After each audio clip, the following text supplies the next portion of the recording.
বানানোর জন্য আমার যেটা লাগবে আমি নিয়েছি টমেটো কুচি, পেঁয়াজ কুচি, আর হচ্ছে ফ্রোজেন করা গাজর কুচি, আর লাগবে হচ্ছে টমেটো সস, লাগবে মেয়োনিজ, আর একটা ডিম। আমি তেল দিয়ে দিলাম, তেলের উপরে এখন ডিমটা ভেঙে দেব।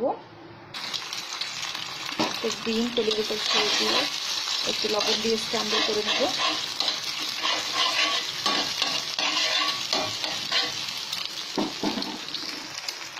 ডিমটা স্ক্র্যাম্বল করা হয়ে গেছে। এখন আমি টমেটো কুচি, গাজর কুচি এবং পেঁয়াজ কুচিটা দিয়ে দেবো।